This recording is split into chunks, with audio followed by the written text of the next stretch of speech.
نے جمیل کیا۔ الحمدللہ رب العالمین،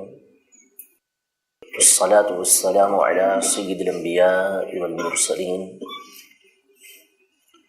اما بعد فاعوذ باللہ من الشیطان الرجیم، بسم اللہ الرحمن الرحیم، الصلاة والسلام علیک یا رسول اللہ وعلی آلک واصحابک یا حبیب اللہ، الصلاة والسلام علیک یا نبی اللہ وعلی آلک واصحابک یا نور اللہ۔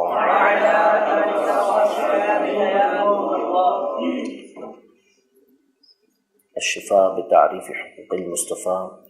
صلی اللہ تعالی علیہ وآلہ وسلم کا درس ہمارا جاری ہے۔ حضور سرور دو عالم صلی اللہ تعالی علیہ وآلہ وسلم کے مختلف اوصاف قاضی اعظم مالکی رحمۃ اللہ تعالی علیہ نے ذکر کیے ہیں۔ آپ کی عاجزی، انکساری، آپ کی شفقت و محبت، آپ علیہ الصلوۃ والسلام کی تواضع، آپ علیہ الصلوۃ والسلام کی بہادری، سخاوت اور بہت سارے امور، بہت ساری باتیں انہوں نے ذکر کی ہیں۔ اور اب جو آج کا درس ہے، آج کا سلسلہ ہے، سبق ہے، اس میں قاضی اعظم مالکی رحمۃ اللہ تعالی علیہ نے حضور سرور دو عالم صلی اللہ تعالی علیہ وسلم کی دنیا سے بے رغبتی کا تذکرہ کیا ہے۔ حضور علیہ الصلوۃ والسلام کا زہد، اس کا ذکر یہاں پر قاضی اعظم مالکی رحمۃ اللہ تعالی علیہ بیان فرمائیں گے کہ آپ علیہ الصلوۃ والسلام دنیا سے کس قدر دور رہا کرتے تھے اور آخرت کی تیاری میں مشغول رہا کرتے تھے، اور یہی آپ درس اپنے اصحاب کو، اپنے صحابہ کو، اپنے اہل بیت کو اور اپنی امت کو دیا کرتے تھے۔ قرآن مجید فرقان حمید میں اللہ تبارک و تعالیٰ نے جن باتوں کا تذکرہ کثرت کے ساتھ فرمایا ہے، وہ عمومی طور پر مکی صورتوں میں 3 باتوں کو زیادہ ذکر کیا ہے۔ نمبر 1، اللہ تبارک و تعالیٰ کی توحید، اللہ تبارک و تعالیٰ کو ایک ماننا، اس کے ساتھ کسی کو شریک نہ کرنا، کیونکہ اہل مکہ، ان کی اکثریت اس وقت مشرکین کی تھی، ان کو یہ بات سمجھ نہیں آتی تھی اور وہ اس بات کو تسلیم کرنے کو راضی نہیں تھے کہ اللہ ایک ہی ہے، معبود ایک ہی ہے۔ اس لیے مکی صورتوں میں اکثر اس بات کو بیان کیا ہے کہ اللہ تبارک و تعالی واحد ہے۔ دوسرا جو موضوع ہے وہ ہے رسالت، کہ جس پر بالخصوص مکی صورتوں کے اندر بہت زیادہ زور دیا گیا، کیونکہ اہل مکہ اس بات کو بھی تسلیم کرنے پر راضی نہیں تھے کہ اللہ تبارک و تعالی کسی انسان کو رسول بنا کر بھیجے۔ تو مختلف دلائل کے ذریعے اللہ تبارک و تعالی نے اس بات کو واضح فرمایا کہ اللہ تبارک و تعالی انبیاء اور رسول علیہم السلام کو لوگوں کی ہدایت کے لیے بھیجتا ہے۔ اور تیسری چیز یہ عقیدہ آخرت، کہ مر کر بندے نے دوبارہ اٹھنا ہے۔ اہل مکہ اس بات کو تسلیم کرنے پر بھی راضی نہیں تھے، تو اس لیے آخرت کا تذکرہ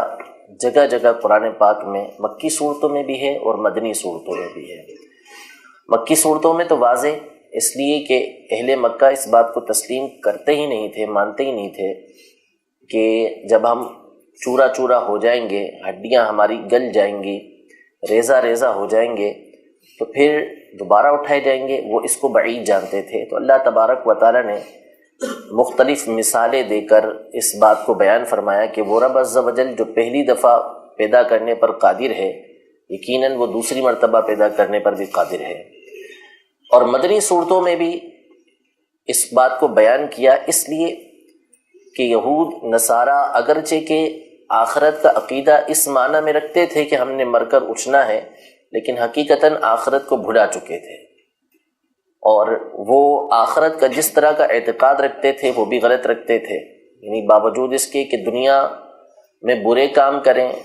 ایمان لے کر نہ آئیں، اس کے باوجود بس ان کا یہی نعرہ تھا کہ لن تمسنا النار الا ایاما معدودا،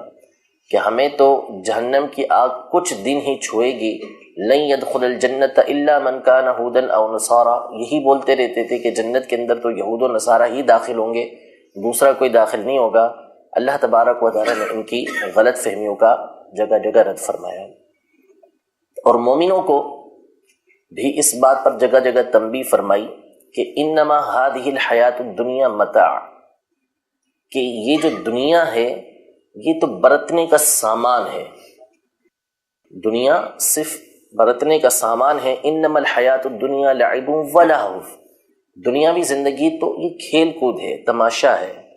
باقی والآخرۃ خیر وابقا، اصل جو رہنے والی چیز ہے وہ آخرت ہے، جو بہتر ہے اور جو باقی رہے گی۔ وان الآخرۃ ہی دار القرار، کہ آخرت جو ہے یہ قرار کا گھر ہے، ٹھہرنے کا گھر ہے۔ تو اللہ تبارک و تعالیٰ نے قرآن مجید فرقان حمید میں اس بات کو جگہ جگہ بیان فرمایا ہے۔ مومنوں کی پہلی بات یہ ارشاد فرمائی کہ وبالآخرۃ ہم یوقنون، جہاں ان کی صفاتیں بیان کی، شروع کے اندر ہی اس میں ایک صفت یہ بیان کی کہ یہ آخرت پر پختہ یقین رکھتے ہیں۔ پختہ یقین رکھنے کا مطلب کیا ہے کہ آخرت کی تیاری بھی کرتے ہیں، یقین جو رکھے گا وہ اس کے لیے تیاری کرتا رہے گا۔ تو قرآن مجید فرقان حمید کی یہ تعلیمات، نبی کریم صلی اللہ تعالیٰ علیہ وآلہ وسلم کے فرامین، یہ ہمارے لیے یہ درس ہے، سبق ہے کہ ہم دنیا کے اندر منہمک نہ ہو، ہمارا مقصود دنیا نہ ہو، ہمارا مقصود رب عز و جل کی رضا ہو، ہمارا مقصود آخرت ہو۔ اللہ تبارک و تعالیٰ نے جس چیز کی طرف ترغیب دلائی ہے اس کو ہم حاصل کریں، نہ کہ دنیا کو حاصل کریں۔ حضور سرور دو عالم صلی اللہ تعالیٰ علیہ وسلم کس طرح دنیا سے بے رغبت رہا کرتے تھے یہ تو آگے ذکر کر رہے ہیں قاضی اعظم مالکی رحمۃ اللہ تعالیٰ علیہ۔ حضور علیہ الصلوۃ والسلام ارشاد فرماتے ہیں کہ دنیا کی حیثیت اگر اللہ تبارک و تعالیٰ کے نزدیک مچھر کے برابر ہوتی یا مچھر کے پر کے برابر ہوتی تو اللہ تبارک و تعالیٰ کسی کافر کو پانی کا ایک گھونٹ بھی نہ دیتا۔ دنیا کی اللہ تبارک و تعالیٰ کی بارگاہ میں کوئی حیثیت نہیں ہے، دنیا کو اللہ تبارک و تعالیٰ نے دھتکار دیا ہے۔ نبی کریم صلی اللہ تعالیٰ علیہ وآلہ وسلم نے بھی اپنے آپ سے دنیا کو دور رکھا، باقاعدہ دنیا بند سور کر آپ کی بارگاہ میں حاضر ہوئی، لیکن آپ نے اس کو جھڑک دیا، اپنے سے دور کر دیا۔ تو یہی نبی کریم صلی اللہ تعالیٰ علیہ وآلہ وسلم کا عملی طریقہ کار بھی رہا، آپ کے اہل بیت کا بھی یہی طریقہ رہا، آپ کے اصحاب کا بھی یہی طریقہ رہا۔ سب سے پہلی چیز جو قاضی اعظم مالکی رحمۃ اللہ تعالیٰ علیہ نے ذکر کی ہے وہ یہ کہ نبی کریم صلی اللہ تعالیٰ علیہ وآلہ وسلم نے دنیا کو اس وقت بھی ٹھکرایا جب دنیا پوری آب و تاب کے ساتھ آپ کے قدموں میں آ کے پڑی ہوئی تھی، مکمل جو ہے وہ تسلط آپ کو حاصل تھا، متواتر فتوحات ہو رہی تھیں، مختلف مقامات سے مال و دولت کے انبار لائے جاتے، لیکن نبی کریم صلی اللہ تعالیٰ علیہ وسلم اس وقت بھی دنیا کو ٹھکرا رہے تھے۔ ایک ہونا بندے کے پاس کچھ ہونا پھر وہ دنیا کو ٹھکرائے، یہ ایک الگ چیز ہے، اور ایک ہے کہ بندے کے پاس بہت کچھ ہے لیکن وہ دنیا کو ٹھکرا کے وہ مال دوسروں کو دے دیتا ہے، یہ اعلیٰ درجے کا کمال ہے۔ نبی کریم صلی اللہ تعالیٰ علیہ وآلہ وسلم کی سب سے پہلی بات قاضی اعظم مالکی رحمۃ اللہ تعالیٰ علیہ نے یہ ذکر کی، اور پھر حضور علیہ الصلوۃ والسلام کے حوالے سے یہ ذکر کیا کہ حضور علیہ الصلوۃ والسلام اللہ کی بارگاہ میں یہ دعا کیا کرتے تھے کہ اللہم اجعل رزق آل محمد قوتا، کہ اے اللہ آل محمد کو اتنا رزق دے کہ ان کی زندگی قائم رہے، یعنی ایسا رزق نہیں کہ بہت زیادہ وافر ہو، بلکہ بس اتنا کہ قوت، یعنی جس کے ذریعے سے زندگی کا قیام رہے، بدن انسانی سلامت رہے، اے اللہ آل محمد کا رزق اتنا بنا دے۔ حضرت عائشہ رضی اللہ تعالی عنہا کی دو روایتیں یہاں پر قاضی اعظم مالکی رحمۃ اللہ تعالی علیہ نے ذکر کی ہیں کہ آپ ارشاد فرماتی ہیں کہ رسول اللہ صلی اللہ تعالی علیہ وآلہ وسلم نے اپنے وصال تک کبھی پیٹ بھر کر روٹی نہیں کھائی، اور دوسری روایت کے اندر آپ فرماتی ہیں کہ کبھی بھی متواتر 2 دن ایسے نہیں گزرے کہ جس میں ہم نے جو کی روٹی کھائی ہو۔ اور ایک اور روایت کے اندر آپ ارشاد فرماتی ہیں کہ آل محمد، آل رسول صلی اللہ تعالیٰ علیہ وسلم نے کبھی بھی پیٹ بھر کر جو کی روٹی نہیں کھائی، گندم کی روٹی کبھی پیٹ بھر کر نہیں کھائی۔ فرماتی ہیں حالانکہ حال یہ تھا کہ اگر آپ چاہتے تو اللہ تبارک و تعالیٰ آپ کو اتنا عطا فرماتا کہ کسی کے دل کے اندر اتنا خیال بھی نہیں آ سکتا تھا۔ اگر آپ چاہتے تو اللہ تبارک و تعالیٰ آپ کو اتنا فرماتا، لیکن نبی کریم صلی اللہ تعالیٰ علیہ وآلہ وسلم نے کبھی پیٹ بھر کر کھانا بھی نہیں کھایا۔ یعنی آپ علیہ الصلوۃ والسلام کی زندگی کا یہ معمول تھا۔ بعض صحابہ کرام علیہم رضوان نے عرض کی کہ یا رسول اللہ صلی اللہ تعالیٰ علیہ وآلہ وسلم، اب دنیا سے اتنا تو لے لیں کہ جو ضروری ہے۔ تو فرمایا مجھے دنیا سے کیا معاملہ، میرا اور دنیا کا معاملہ یہ ہے کہ جیسے ایک مسافر ہو، وہ کہیں جا رہا ہے کسی دن میں، اور وہ سائے کے لیے کچھ دیر کسی درخت کے نیچے رکا اور پھر اس کے بعد وہ آگے چل دی۔ تو جتنی دیر سائے کے اندر بندہ رکتا ہے اتنی دیر میرا دنیا کے اندر رکنا ہے، اس کے بعد مجھے اللہ تبارک و تعالیٰ کی بارگاہ میں حاضر ہونا ہے۔ یہ ہمارے آقا صلی اللہ تعالیٰ علیہ وسلم کا طریقہ کار تھا۔ آگے اور باتیں بھی ذکر کی ہیں، پہلے اس کو دیکھیں۔ فرماتے ہیں وَأَمَّا زُهْدُهُ فِي الدُّنْيَا فَتَقَدَّمَ مِنَ الْأَخْبَارِ أَثْنَاءَ هَذِهِ السِّيرَةِ مَا يَكْفِي۔ یعنی نبی کریم صلی اللہ تعالیٰ علیہ وآلہ وسلم کا دنیا سے بے رغبتی فرمانا، اس حوالے سے جو باتیں اس سیرت طیبہ کو بیان کرتے ہو، یعنی جو ہم نے ذکر کی ہیں پیچھے، اس میں بہت ساری باتیں ذکر ہو چکی ہیں کہ آپ دنیا سے کس قدر بے رغبت رہا کرتے تھے۔ وَحَسْبُكَ مِن تَقَلُّلِهِ مِنْهَا وَإِعْرَاضِهِ عَنْ زَهْرَتِهَا وَقَدْ سِيقَتْ إِلَيْهِ بِحَذَافِيرِهَا وَتَرَادَفَتْ عَلَيْهِ فُتُوحُهَا إِلَىٰ أَن تُوفِّيَ صلی اللہ تعالیٰ علیہ وسلم وَدِرْعُهُ مَرْهُونَةٌ عِنْدَ يَهُودِيٍّ فِي نَفَقَةِ عِيَالِهِ وَهُوَ يَدْعُو وَيَقُولُ اللَّهُمَّ اجْعَلْ رِزْقَ آلِ مُحَمَّدٍ قُوتًا۔ یعنی آپ علیہ الصلوۃ والسلام کی دنیا سے بے رغبتی، دنیا کو کم سے کم اختیار کرنے کے حوالے سے یہ بات کافی ہے کہ دنیا اپنی تمام تر رعنائیوں کے ساتھ آپ کی بارگاہ میں حاضر ہوئی، مسلسل فتوحات آپ کی ہو رہی تھیں، لیکن آپ نے اس حال میں وصال فرمایا کہ اپنے گھر والوں کے نفقے کے لیے آپ کی جو زرہ تھی، جنگ میں حملے سے بچنے کا جو آلہ ہوتا ہے، لباس ہوتا ہے، وہ آپ کی ایک یہودی کے پاس گروی رکھی ہوئی تھی، اور آپ اللہ تبارک و تعالیٰ کی بارگاہ میں یوں دعا کیا کرتے تھے کہ اللہم اجعل رزق آل محمد قوتا، کہ اے اللہ آل محمد کے رزق کو بس قوت بنا دے، اتنا کہ جو ہمیں بدن ہمارا قائم رکھے۔ حدثنا سفیان بن العاصی والحسین بن محمد الحافظ والقاضی ابو عبد اللہ التمیمی قال حدثنا احمد بن عمر قال حدثنا ابو العباس الرازی قال حدثنا ابو احمد الجلودی قال حدثنا ابن سفیان قال حدثنا ابو الحسین مسلم بن الحجاج قال حدثنا ابو بکر بن ابی شیبۃ قال حدثنا ابو معاویۃ عن الاعمش عن ابراہیم عن الاسود عن عائشة رضی اللہ تعالی عنہا قالت ما شبع رسول اللہ صلی اللہ تعالی علیہ وسلم 3 ایام تباعا من خبز بر حتى مضى لسبیلہ وفي رواية أخرى من خبز شعير يومين متواليين ولو شاء لأعطاه الله ما لا يخطر ببال وفي رواية أخرى ما شبع آل رسول الله صلى الله تعالى عليه وسلم من خبز بر حتى لقي الله عز وجل۔ آگے مزید قاضی اعظم مالکی رحمۃ اللہ تعالی علیہ ارشاد فرماتے ہیں کہ حضرت عائشہ رضی اللہ تعالی عنہا فرماتی ہیں کہ رسول کریم صلی اللہ تعالی علیہ وسلم نے اپنے مال میں، یعنی جب دنیا سے آپ نے وصال فرمایا تو نہ دینار چھوڑے، نہ درہم چھوڑے، نہ بکری چھوڑی، نہ اونٹ چھوڑے، کچھ بھی حضور علیہ الصلوۃ والسلام نے اپنی مال کے اندر کچھ بھی نہیں چھوڑا، جو آیا اللہ کی راہ کے اندر صدقہ فرما دیا۔ مزید فرماتے ہیں عمر بن الحارث رضی اللہ تعالی عنہ، ان کی حدیث کے اندر یہ ہے کہ رسول اللہ صلی اللہ تعالی علیہ وسلم کا جو ترکہ تھا وہ کچھ ہتھیار تھے اور ایک آپ کا دراز گوش یعنی کھچر تھا اور کچھ زمین تھی، اور وہ تمام کے تمام بھی آپ نے صدقہ فرما دیا تھا۔ وقالت عائشة رضی اللہ تعالی عنہا ما ترک رسول اللہ صلی اللہ تعالی علیہ وسلم دینارا ولا درہما ولا شاة ولا بعیرا، وفي حدیث عمرو بن الحارث رضی اللہ تعالی عنہ ما ترک رسول اللہ صلی اللہ تعالی علیہ وسلم الا سلاحہ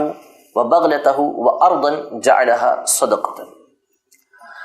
مزید حضرت عائشہ رضی اللہ تعالی عنہ فرماتی ہیں کہ جس وقت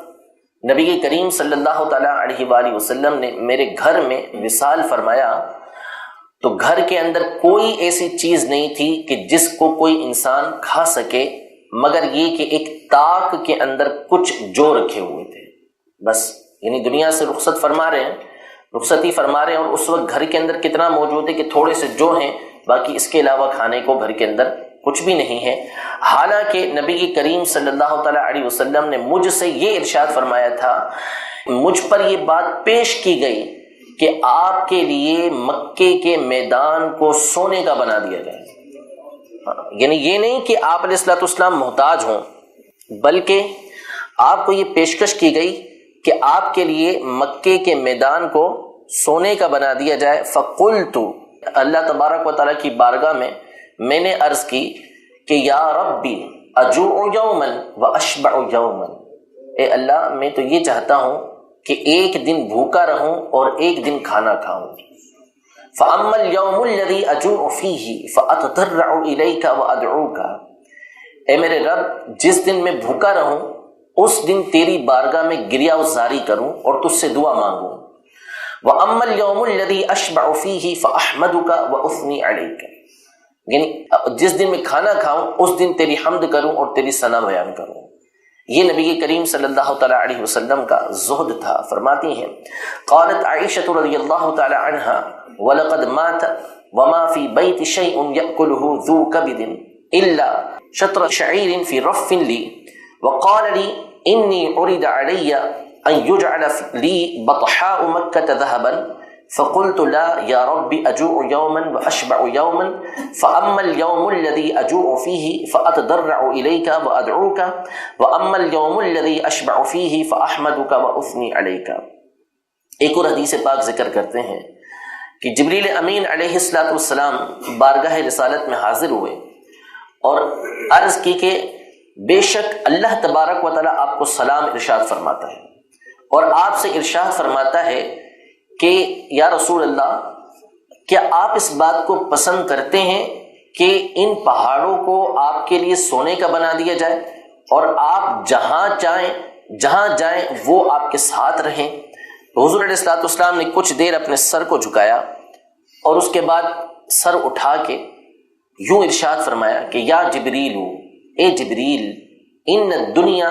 دار من لا دار لہ، کہ اے جبریل دنیا اس کا گھر ہے جس کا کوئی گھر نہ ہو، ومال من لا مال لہ، اور یہ دنیا اس کا مال ہے جس کا کوئی مال نہ ہو، قد یجمعها من لا عقل لہ، کہ دنیا کو وہی جمع کرتا ہے جس کے پاس عقل نہیں ہوتی۔ دنیا کے مال کے در پہ وہ ہوتا ہے کہ جس کے اندر عقل نہیں ہوا کرتی۔ اس پر جبریل امین نے یہ کہا کہ ثبتک اللہ یا محمد بالقول الثابت، کہ آپ نے جو بات کہی ہے مضبوط بات کہی ہے، اللہ تبارک و تعالیٰ آپ کو اس کے اوپر ثابت قدمی عطا فرمائے۔ فرماتے ہیں وفی حدیث آخر ان جبریل نزل علیہ فقال له ان اللہ تعالی یقرئک السلام ویقول لك اتحب ان اجعل هذه الجبال ذهبا وتكون معك حيثما كنت؟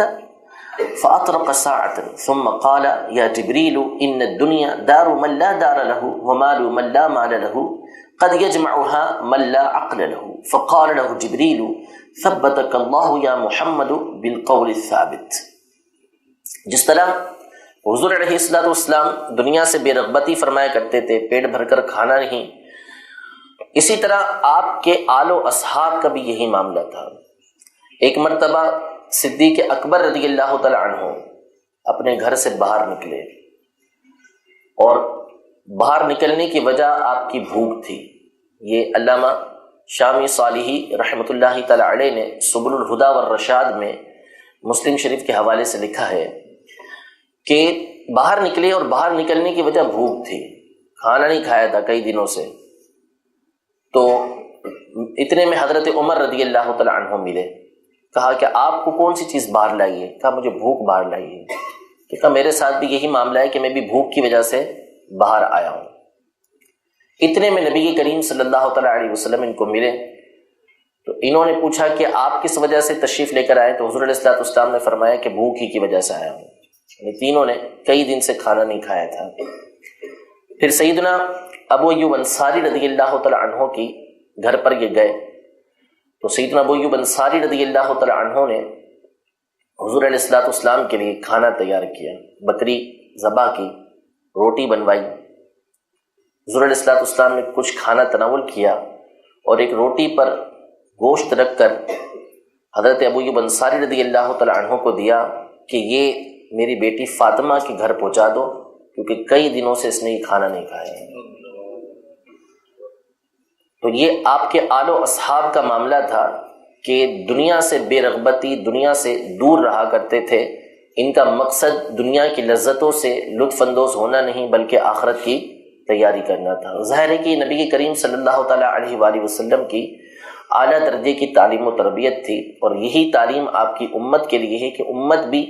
ایسی لذتوں کے اندر پڑھ کے آخرت کو بھلا نہ دے. یہ وہ ہستی ہیں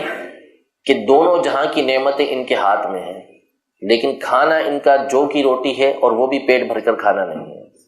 وہ بھی اتنا کھانا ہے کہ جس سے جسم بس برقرار رہے. آگے مزید فرماتے ہیں قاضی ایاز مالکی رحمۃ اللہ تعالی علیہ، وعن عائشہ رضی اللہ تعالی عنہا قالت ان كنا آل محمد لنمكث شهرا ما نستوقد نارا ان هو الا التمر والماء.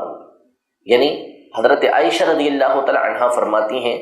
کہ ہم آل محمد ایک ایک مہینے تک چولہے میں آگ نہیں جلاتے تھے. ہمارا کھانا تو صرف کھجور اور پانی ہوا کرتا تھا، کھجور کھاتے تھے اور پانی پیتے تھے. وعن عبد الرحمن بن عوف رضی اللہ تعالی عنہ توفی رسول اللہ صلی اللہ تعالی علیہ وسلم ولم یشبع هو واہل بیتہ من خبز الشعیر. یعنی حضرت عبد الرحمن بن عوف فرماتے ہیں رضی اللہ تعالی عنہ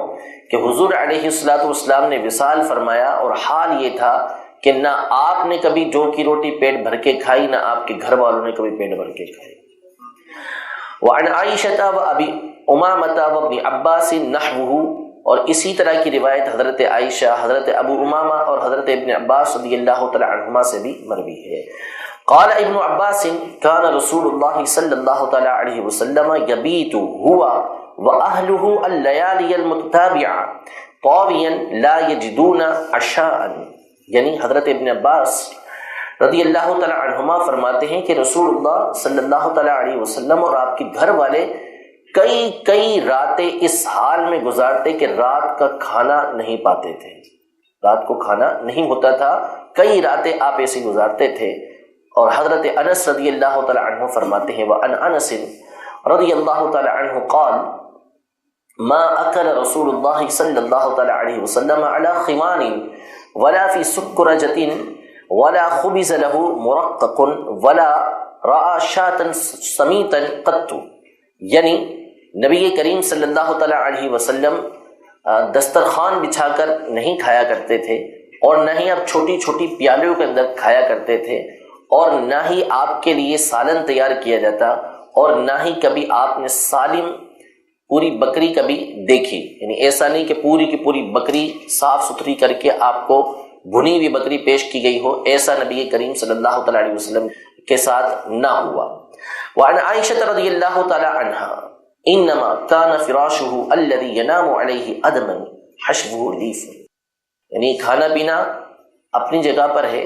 یہ الگ ہے، لیکن آقا دو جہاں صلی اللہ تعالی علیہ وسلم سوتے بھی ایسی چٹائی کے اوپر تھے، ایسے بستر پر تھے کہ جو چمڑے کا بنا ہوا تھا اور اس کے اندر کھجور کی چھال بھری ہوئی تھی. اور حضرت حفصہ فرماتی ہیں کہ حضور علیہ الصلوۃ والسلام کا جو بستر تھا، چادر تھی کہ جس کو ہم 2 تہہ کر دیتے تھے، اور حضور علیہ الصلوۃ والسلام اس کے اوپر آرام کرتے. تو ایک مرتبہ ہم نے آپ کے آرام کے لیے 2 کی جگہ اس کی 4 تہ بنا دی، موٹا کر دیا۔ آپ علیہ الصلوۃ والسلام نے اس پر آرام فرمایا۔ صبح ہوئی تو پوچھا کہ آج تم نے میرے لیے کیا بچھا دیا تھا؟ کہا کہ بستر کی 4 تہ کر دی تھی۔ فرمایا جیسے پہلے بچھاتی تھی ویسے ہی بچھایا کرو، کیونکہ اس پر آرام مجھے رات کے قیام سے روک رہا تھا۔ یعنی ایسا نرم و ملائم بستر دیا تو اس پر سونا جو ہے وہ مجھے رات کے قیام سے، رات میں اللہ تبارک و تعالیٰ کی عبادت سے روک رہا تھا، تو پہلے جیسا سخت بستر بچھاتے تھے ویسے ہی بچھایا کرو۔ یہ عقائد و جہاں صلی اللہ تعالیٰ علیہ وسلم کا سونا ہے۔ وعن حفصة رضی اللہ تعالیٰ عنہ قالت کان فراش رسول اللہ صلی اللہ تعالیٰ علیہ وسلم فی بیتہ مسحا نثنیہ ثنتین فینام فنثیناہ لہ لیلة ب40 فلما اصبح قال ما فرشتم لی اللیلہ فذکرنا ذلك له فقال ردوه بحاله فإن وطأته منعتني الليلة الصلاة۔ اور بعض اوقات نبی کریم صلی اللہ تعالیٰ علیہ وسلم ایسی چارپائی پر سوتے تھے کہ جو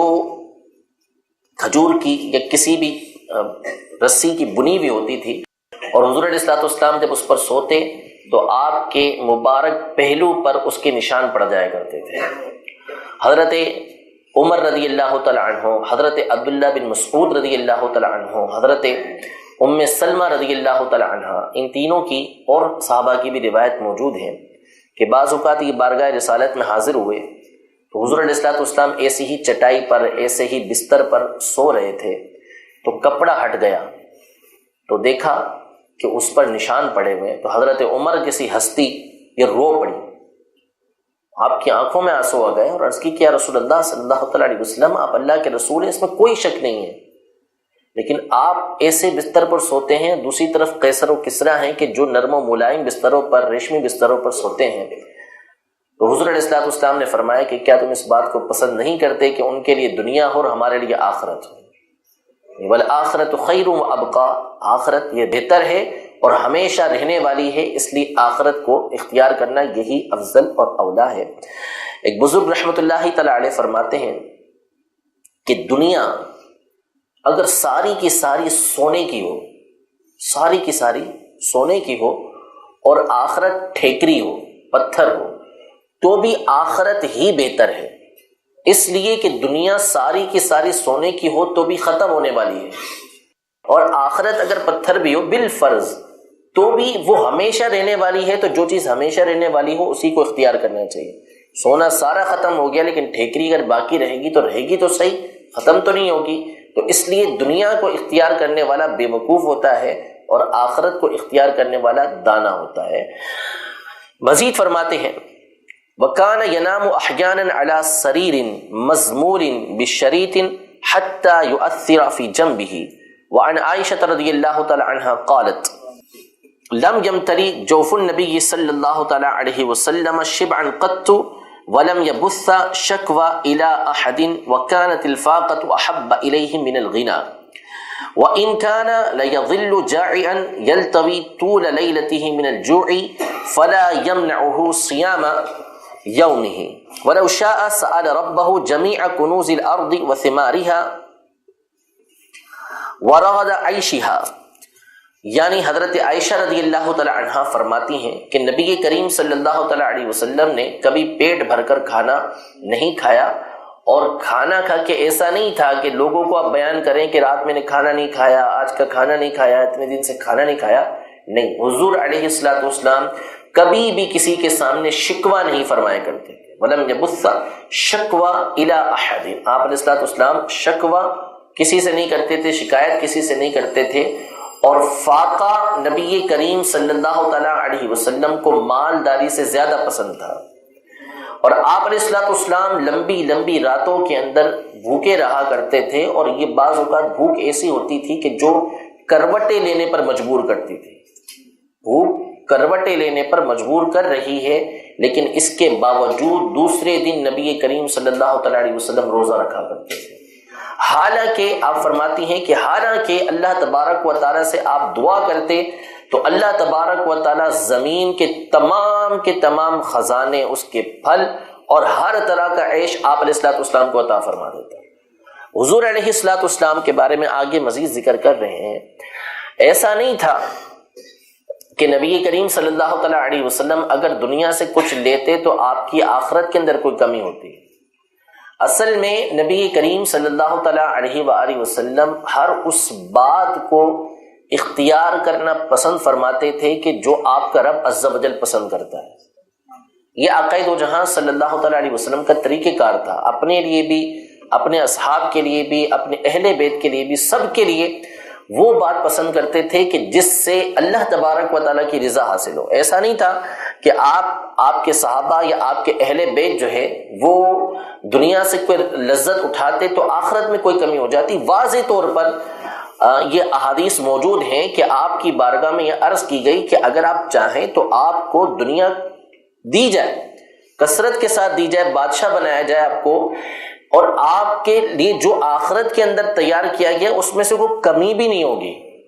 آخرت میں جو بنایا گیا ہے آپ کے لیے انعامات تیار ہیں اس میں سے کوئی کمی بھی نہیں ہوگی. لیکن چونکہ اللہ تبارک و تعالیٰ اس بات کو پسند کرتا ہے کہ بندہ دنیا سے بے رغبت رہے، دنیا کی لذتوں کے اندر منہمک نہ ہو، تو اس لیے نبی کریم صلی اللہ تعالیٰ علیہ وسلم اللہ تبارک و تعالیٰ کی بارگاہ میں درجات کی بلندی کے لیے، اللہ تبارک و تعالیٰ کو راضی کرنے کے لیے بھوک کو اختیار کیا کرتے تھے. آپ کی بھوک یہ اختیاری ہوتی تھی، بے اختیاری نہیں تھی. آپ علیہ الصلوۃ والسلام اہل بیت اطہار، صحابہ کرام علیہم رضوان، یہ سارے کے سارے اللہ تبارک و تعالیٰ کو راضی کرنے والے کام کرتے تھے. اسی لیے اللہ تبارک و تعالیٰ ان سے راضی تھا.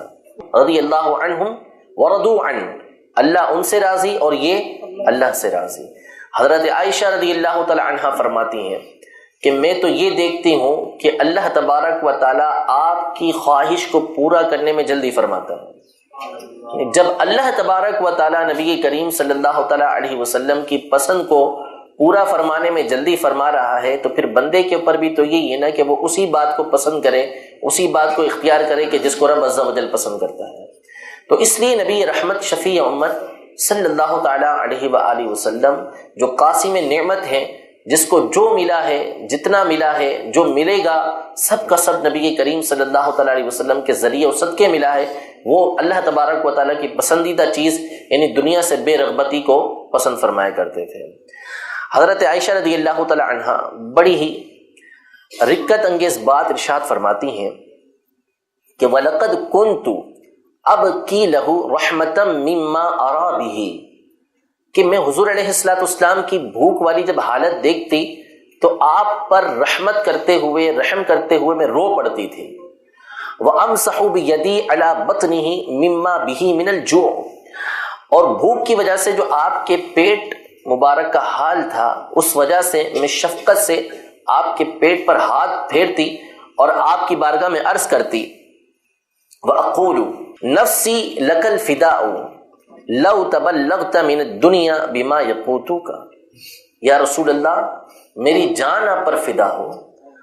آپ دنیا سے اتنا لے لیتے کہ جو آپ کو کفایت کرتا. تو فَيَقُولُ، حضور علیہ السلام نے ارشاد فرمایا یا عائشہ مالی ولی دنیا، مجھے اور دنیا سے کیا تعلق، میرا اور دنیا کا کیا معاملہ ہے. اخوانی من اولی العزم من الرسل صبروا علی ما هو اشد من هذا، میرے جو بھائی اولی العزم رسل ہیں، پیغمبر ہیں، انہوں نے اس سے بھی زیادہ سختیوں کے اوپر صبر کیا. فمضوا علی حالهم فقدموا علی ربهم فاکرم مآبهم واجزل ثوابهم، یعنی اللہ تبارک و تعالیٰ کے بارگاہ کے اندر یہ اسی حالت کے اندر گئے، صبر کرتے ہوئے مصائب کے اوپر گئے، اپنے رب کی بارگاہ میں حاضر ہوئے تو اللہ نے ان کو بہترین ٹھکانہ دیا اور زبردست ثواب اللہ تبارک و تعالیٰ نے ان کو عطا فرمایا. فأجدنی استحیی ان ترفہت فی معیشتی ان یقصر بی